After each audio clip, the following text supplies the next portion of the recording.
नमस्कार। आज हम इतिहास के एक ऐसे पन्ने को देख रहे हैं जो बहुत जज्बातों से भरा है, विचारों और बलिदान की कहानी कहता है। जी। हम बात कर रहे हैं शहीद भगत सिंह के अंतिम दिनों की, और खास तौर पर उनके उस खत की जो उन्होंने फांसी से बस कुछ घंटे पहले लिखा था। हाँ, वो मशहूर खत। बिल्कुल। हमारे पास जो सामग्री है वो भगत सिंह का अंतिम संदेश और स्वतंत्रता संग्राम नाम के कुछ अंश हैं। जी। तो आज कोशिश रहेगी कि इन अंशों की गहराई में उतरें और समझें कि भगत सिंह के जो आखिरी शब्द थे उनका असल में महत्व क्या था, उनके बलिदान के पीछे क्या सोच थी। हाँ, और उसको उस वक्त के पूरे माहौल में कैसे देखा जाए। सही कहा, खासकर गांधी जी के विचारों के साथ रखकर। बिल्कुल, क्योंकि ये सिर्फ एक खत नहीं है ना, ये एक विचार है, एक तरह की रणनीति भी कह सकते हैं, और उस जमाने की उथल-पुथल का एक दस्तावेज। 23 मार्च 1931 लाहौर सेंट्रल जेल, शाम के कोई 7:30 बजे। ये तारीख और ये वक्त तो इतिहास में दर्ज हो गया है हमेशा के लिए। इसी दिन भगत सिंह, सुखदेव और राजगुरु को फांसी दी गई थी। लेकिन उस आखिरी पल से पहले भगत सिंह ने अपने जो साथी क्रांतिकारी थे उनके लिए एक पैगाम छोड़ा।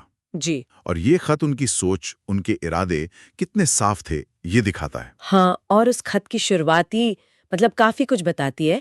स्रोत कहता है कि वो सबसे पहले तो अपने साथियों का शुक्रिया अदा करते हैं जो उनकी रिहाई के लिए पूरी जी जान से कोशिश कर रहे थे। फांसी के इतने पास होकर भी दूसरों की कोशिशों के लिए जज्बा दिखाना, ये उनके कैरेक्टर के बारे में कुछ कहता है। निश्चित रूप से ये उनकी, आप कह सकते हैं, विनम्रता थी और साथियों के लिए सम्मान था। लेकिन उसके फौरन बाद वो जो कहते हैं वो बहुत असाधारण है। क्या? और वही उनके क्रांतिकारी सोच का असली मर्म है। वो अपने साथियों से कहते हैं कि भाई ये रिहाई की कोशिशें बंद कर दो। अच्छा। हाँ, वो नहीं चाहते थे कि उन्हें या उनके साथियों को कोई माफी मिले या सजा कम हो। ये अपने आप में ही एक बहुत बड़ी बात है। ये तो सच में चौंकाने वाला है। कोई मौत के इतने करीब खड़ा होकर रिहाई से इनकार क्यों करेगा भला? स्रोत में इसके बारे में कुछ है? स्रोत इशारा करता है कि भगत सिंह इस पल को, इस मौके को एक स्ट्रेटेजिक अवसर की तरह देख रहे थे। स्ट्रेटेजिक मतलब? वो अपनी फांसी को सिर्फ अपना अंत नहीं मान रहे थे, वो इसे स्वतंत्रता संग्राम के लिए एक शक्तिशाली उत्प्रेरक, एक कैटलिस्ट बनाना चाहते थे। वो साफ लिखते हैं कि वो चाहते हैं कि उनकी शहादत को देश की आजादी की लड़ाई में एक जरूरी मोड़ की तरह देखें। ये सिर्फ कोई इमोशनल बात नहीं थी, ये एक सोची समझी पॉलिटिकल कार्रवाई थी। अच्छा। अपने बलिदान को एक हथियार में बदलना जिससे लोगों की चेतना जागे। यानी वो अपनी मौत को भी आंदोलन के लिए इस्तेमाल कर रहे थे। ये सोचना भी मुश्किल है।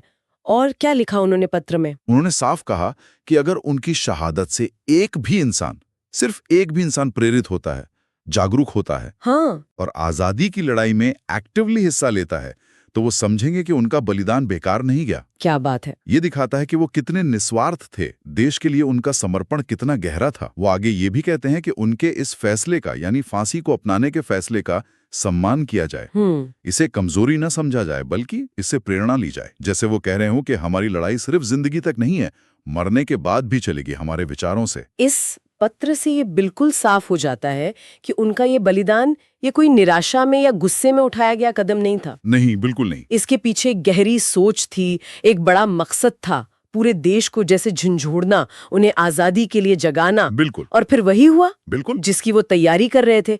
23 मार्च 1931 को लाहौर जेल में उन्हें सुखदेव और राजगुरु को फांसी दे दी गई। और जैसा कि स्रोत बताता है, उनके इस आखिरी खत और उनके बलिदान ने उन्हें सिर्फ एक शहीद के दर्जे से कहीं ऊपर उठा दिया। सही। ये सिर्फ 3 जानें नहीं थीं, ये ब्रिटिश हुकूमत के खिलाफ एक बुलंद आवाज बन गई, और इसकी गूंज पूरे देश में सुनाई दी।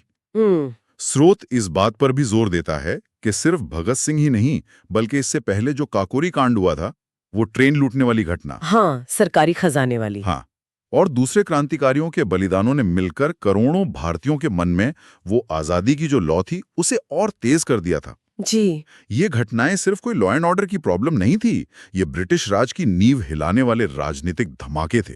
ये समझना जरूरी है कि ये जो बलिदान थे ये किस तरह का असर डाल रहे थे।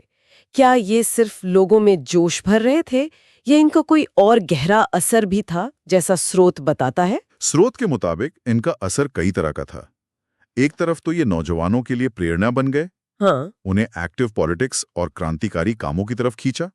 दूसरी तरफ इन्होंने ब्रिटिश हुकूमत के मन में एक डर भी पैदा किया अच्छा। उन्हें ये एहसास दिलाया कि भाई भारत पर राज करना अब उतना आसान नहीं रहेगा। और शायद सबसे जरूरी बात, इन्होंने आम जनता के बीच आजादी की जरूरत और उसके लिए कुछ भी करने का जो जज्बा था उसे और मजबूत किया। ये सिर्फ कोई भावुक प्रतिक्रिया नहीं थी, ये राजनीतिक चेतना का फैलाव था।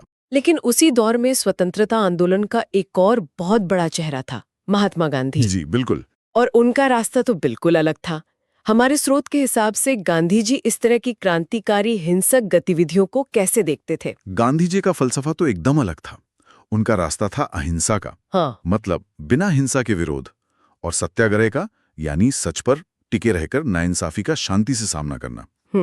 स्रोत साफ बताता है कि गांधी जी का यह पक्का विश्वास था कि हिंसा के रास्ते से सच्ची और टिकाऊ आजादी मिल ही नहीं सकती। अच्छा। उनका मानना था कि साधन और साध्य, मतलब रास्ता और मंजिल, दोनों पवित्र होने चाहिए। तो क्या स्रोत ये कहता है कि गांधी जी ने भगत सिंह या काकोरी जैसी घटनाओं का विरोध किया था? हाँ, स्रोत में इसका जिक्र है।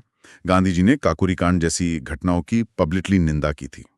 हाँ, उनका तर्क ये था, जैसा स्रोत इशारा करता है, कि ऐसी हिंसक कार्रवाइयां न सिर्फ उनके अहिंसक आंदोलन की जो नैतिक ताकत है उसे कमजोर करेंगी, बल्कि ये आजादी के असली मकसद से ध्यान भटका देंगी।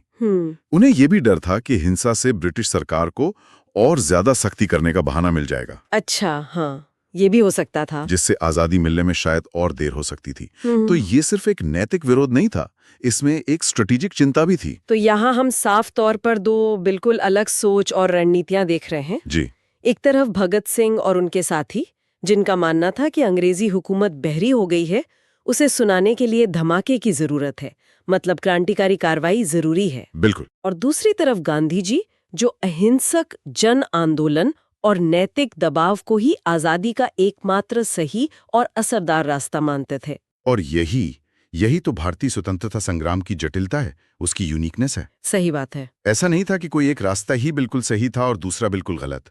स्रोत यहाँ एक बहुत ही अहम और दिलचस्प नतीजा निकालता है। क्या? वो कहता है कि गांधी का रास्ता अहिंसा का था और भगत सिंह का क्रांति का, लेकिन आखिरकार इन दोनों, जो ऊपर से बिल्कुल उल्टे दिखते हैं, इन दोनों धाराओं ने मिलकर ही भारत को आजादी की मंजिल तक पहुंचाया। ये तो बड़ा दिलचस्प विरोधाभास है। क्या स्रोत ये बताता है कि ये दो अलग बल्कि विरोधी से लगने वाले रास्ते मिलकर काम कैसे कर पाए? स्रोत सीधे सीधे कैसे का पूरा विश्लेषण तो नहीं देता, लेकिन वो इस नतीजे पर पहुंचता है कि दोनों का योगदान था। यहाँ हम थोड़ी अपनी समझ से व्याख्या कर सकते हैं जो स्रोत के नतीजे से मेल खाती है। हाँ, बिल्कुल। ऐसा हो सकता है, जैसा कुछ इतिहासकार मानते भी हैं, कि ये जो क्रांतिकारी गतिविधियां थीं, इन्होंने ब्रिटिश सरकार पर एक अलग किस्म का दबाव बनाया। किस तरह का? जैसे भगत सिंह जैसे बलिदानों ने जहां नौजवानों को झकझोरा और हुकूमत में बेचैनी पैदा की, वहीं गांधी जी के नेतृत्व में जो बड़ा अहिंसक आंदोलन चल रहा था, हाँ, वो विशाल आंदोलन, उसने एक नैतिक और राजनीतिक दबाव का एक बहुत बड़ा मोर्चा खोल रखा था। तो शायद इन क्रांतिकारी शौक वाली घटनाओं ने एक ऐसा माहौल बना दिया जिसमें ब्रिटिश सरकार को गांधी जी के, जो तुलना में नरम लग रहे थे, उस आंदोलन के साथ बातचीत करना ज्यादा प्रैक्टिकल लगा हो। अच्छा, तो क्या मतलब ये है कि एक तरफ गांधी जी का वो बड़ा नैतिक और जनता का दबाव था, जी, और दूसरी तरफ भगत सिंह जैसे क्रांतिकारियों के कामों ने, भले ही गांधी जी उनसे सहमत नहीं थे, अंग्रेजों को ये सोचने पर मजबूर किया कि अगर वो गांधी जी की बात नहीं मानेंगे तो शायद उन्हें और ज्यादा उग्र विरोध झेलना पड़ेगा। हाँ, तो एक तरह से अनजाने में ही सही, ये दोनों रास्ते एक दूसरे के पूरक बन गए। ये एक काफी मजबूत और लॉजिकल व्याख्या है, और ये स्रोत की उस बात से मेल खाती है कि दोनों का योगदान रहा। इतिहास अक्सर सीधी लकीर में नहीं चलता ना, उसमें कई धाराएं होती हैं, तनाव होते हैं, और कई बार अप्रत्याशित संगम भी होते हैं। सही बात। स्रोत हमें यही याद दिलाता है कि भारत की आजादी जैसी बड़ी ऐतिहासिक घटना के पीछे किसी एक इंसान या एक सोच या एक ही रणनीति का हाथ नहीं था, बल्कि कई अलग अलग कोशिशों और बलिदानों का मिलाजुला नतीजा था। बिल्कुल सही। और इस पूरी बातचीत में भगत सिंह के विचारों की ताकत बार बार सामने आ रही है। उनका वो मशहूर कथन, जिसे स्रोत भी कोट करता है, आज भी गूंजता है, तुम मुझे मार सकते हो लेकिन मेरे विचारों को कभी खत्म नहीं कर सकते। बिल्कुल। उनका वो आखिरी खत सिर्फ कागज का टुकड़ा नहीं रहा, वो उनके इन्हीं अमर विचारों का प्रतीक बन गया। बिल्कुल, यहीं पर विचारों की असली ताकत दिखती है। भगत सिंह का शरीर खत्म किया जा सकता था और किया भी गया, हाँ, लेकिन उनके विचार, आजादी, बराबरी, नाइंसाफी के खिलाफ लड़ने की प्रेरणा और देश के लिए सबसे बड़ा बलिदान देने का जज्बा, ये जिंदा रहे। सही। स्रोत कहता है कि यही विचार आज भी प्रासंगिक हैं और प्रेरणा देते हैं। ये उनके पत्र, उनकी जिंदगी और उनके बलिदान के संदेश की अमरता को साबित करता है। उनके लिए क्रांति का मतलब सिर्फ बम और पिस्तौल नहीं था, बल्कि समाज में विचारों का बदलाव भी था। तो आज की इस गहरी पड़ताल में हमने भगत सिंह के अंतिम संदेश के कई पहलुओं को समझने की कोशिश की। जी। हमने देखा कि कैसे उन्होंने इतनी मुश्किल परिस्थितियों में भी अपने बलिदान को एक रणनीतिक हथियार में बदला। हाँ, बिल्कुल। उससे निराशा का अंत नहीं, बल्कि स्वतंत्रता संग्राम के लिए प्रेरणा की एक नई शुरुआत बनाने की कोशिश की। का अहिंसक सत्याग्रह का वो बड़ा जन आंदोलन और भगत सिंह जैसे क्रांतिकारियों का क्रांतिकारी रास्ता। जी। स्रोत के अनुसार गांधी जी हिंसा के सख्त खिलाफ थे और उन्होंने ऐसी कार्रवाइयों की निंदा भी की। हाँ, उन्होंने की थी। लेकिन स्रोत ये भी मानता है कि इन दोनों अलग अलग धाराओं के दबाव ने मिलकर ही भारत को आजादी की मंजिल तक पहुंचाने में अहम भूमिका निभाई। और आखिर में हमने भगत सिंह के विचारों की शक्ति और उनकी अमरता पर बात की। उनका वो अटूट विश्वास कि विचारों को कैद नहीं किया जा सकता, उन्हें मारा नहीं जा सकता। और यहीं से एक विचार मन में आता है जिस पर शायद हमारे सुनने वाले भी सोचना चाहें। क्या? भगत सिंह का मानना था कि विचार अमर हैं, उन्हें नष्ट नहीं किया जा सकता। लेकिन क्या इतिहास बदलने के लिए, बड़े सामाजिक और राजनीतिक बदलाव लाने के लिए सिर्फ शक्तिशाली विचार ही काफी होते हैं? अच्छा सवाल है। या फिर उन विचारों को जमीन पर उतारने के लिए, उन्हें हकीकत बनाने के लिए कामों की, संघर्षों की और कभी-कभी भगत सिंह जैसे बलिदानों की भी उतनी ही या शायद उससे भी ज्यादा जरूरत पड़ती है? और क्या वाकई ऐसा हो सकता है कि दो बिल्कुल अलग, यहाँ तक के विरोधी लगने वाले नजरिए और रास्ते एक बड़े साझा लक्ष्य को पाने में अनजाने में ही सही एक दूसरे की मदद कर सकते हैं? हाँ, ये सवाल हमें इतिहास को और गहराई से समझने के लिए प्रेरित